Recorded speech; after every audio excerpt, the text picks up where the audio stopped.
بسم اللہ الرحمن الرحیم۔ السلام علیکم۔ جمعہ کے دن کی اہمیت و فضیلت۔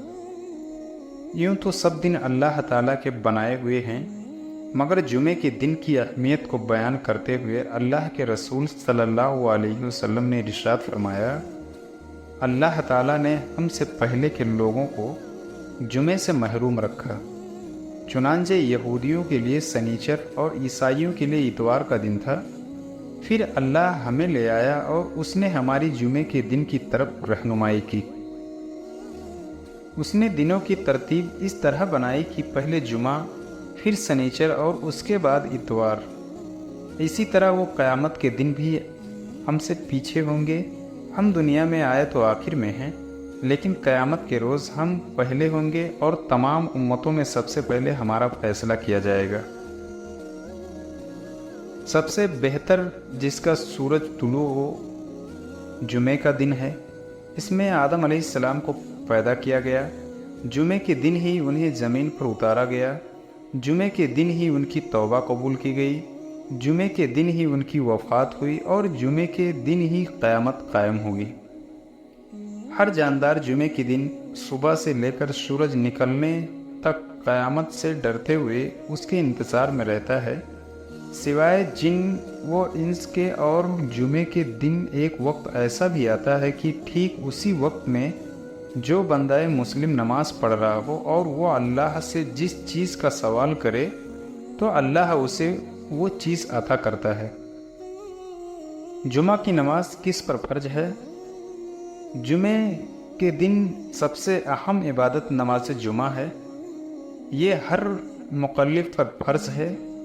اس بارے میں ارشاد باری تعالیٰ ہے، اے ایمان والو، جمعے کے دن جب نماز جمعہ کے لیے اذان کہی جائے تو ذکر الہی یعنی نماز کی طرف دوڑ کر آؤ اور خرید و فروخت چھوڑ دو، اگر تم جانو تو یہی تمہارے لیے بہتر ہے۔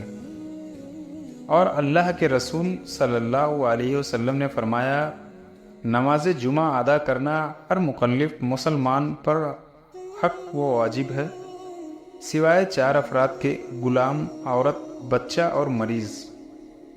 اس طرح مسافر پر بھی جمعہ فرض نہیں ہے۔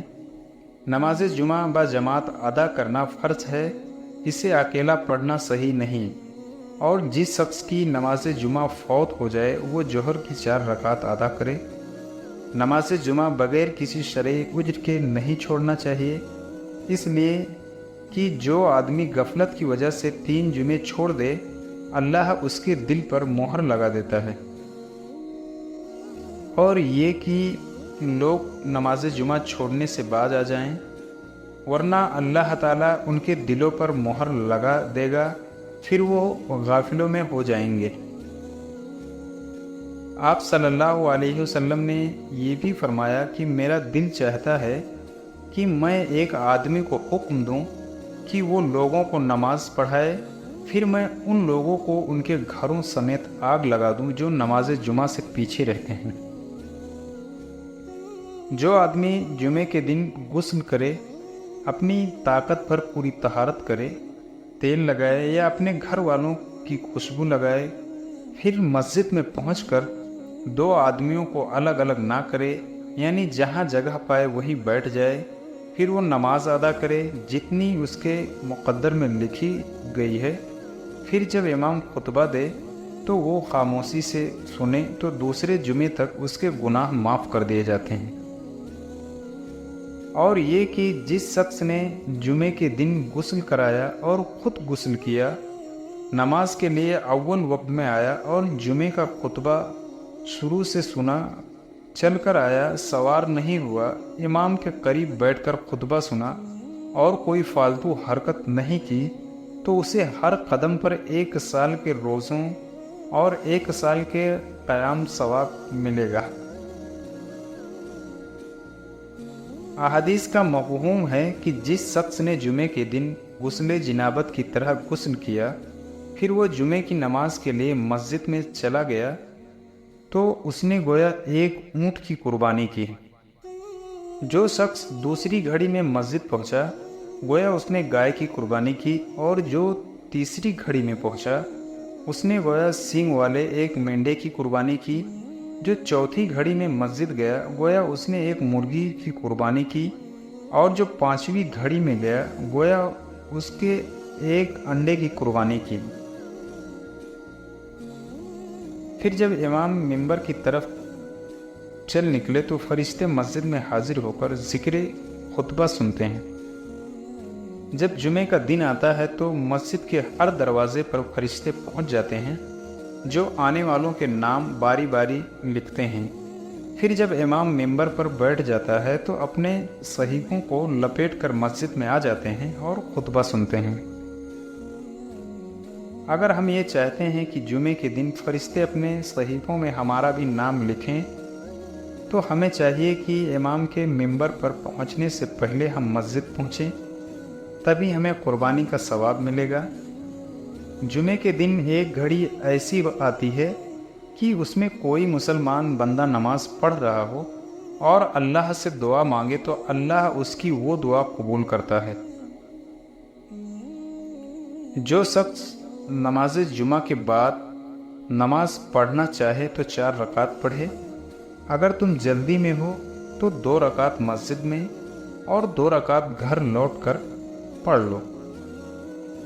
ابن عمر رضی اللہ عنہ جمعے کی نماز پڑھ کر گھر چلے جاتے تھے اور گھر پر 2 رکعت پڑھتے تھے اور کہتے تھے آپ صلی اللہ علیہ وسلم بھی ایسا ہی کیا کرتے تھے۔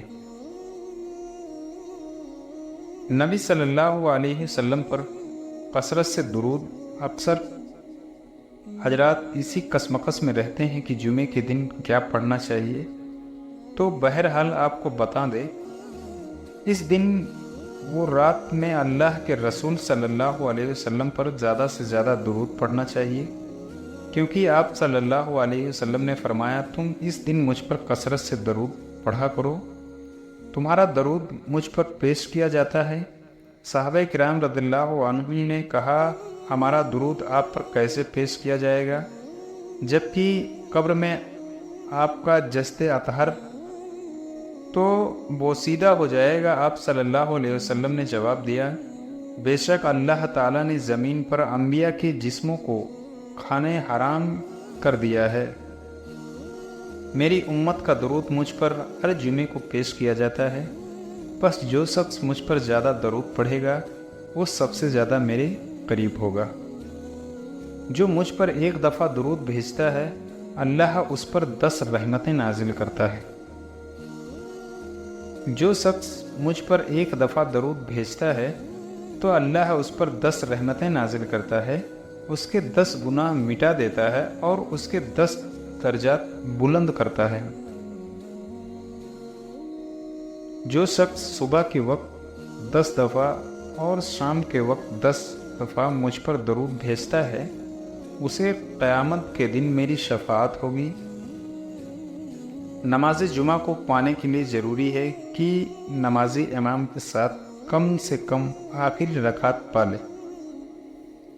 اگر وہ آخری رکعت نہیں پاتا یا وہ امام کے ساتھ دوسری رکعت کے رکوع کے بعد شریک ہوتا ہے تو اسے امام کے سلام پھیرنے کے بعد کھڑے ہو کر صرف 2 رکعت نہیں بلکہ ظہر کی 4 رکعت پڑھنی ہوگی، اس لیے کہ آپ صلی اللہ علیہ وسلم نے فرمایا جو شخص نماز جمعہ کی 1 رکعت پا لے وہ اس کے ساتھ 1 رکعت کو اور ملائے۔ جو شخص نماز جمعہ یا کسی اور نماز کی 1 رکعت پا لے تو اس نے نماز بجماعت کا ثواب پا لیا۔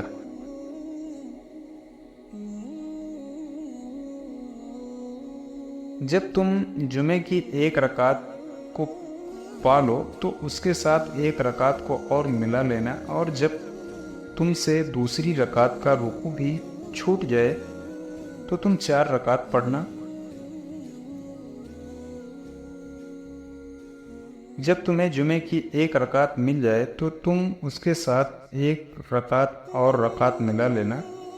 جب تم امام کے ساتھ تشہد میں ملو تو تم 4 رکعت پڑھ لینا۔ اللہ تعالیٰ سے دعا ہے کہ وہ ہمیں جمعے کے دن کی برکت سے فائدہ حاصل کرنے کی توفیق دے۔ ہمیں چاہیے اپنے دین کی سیدھی راہ پر چلائے اور ہمیں دنیا و آخرت میں کامیابی نصیب فرمائے، آمین۔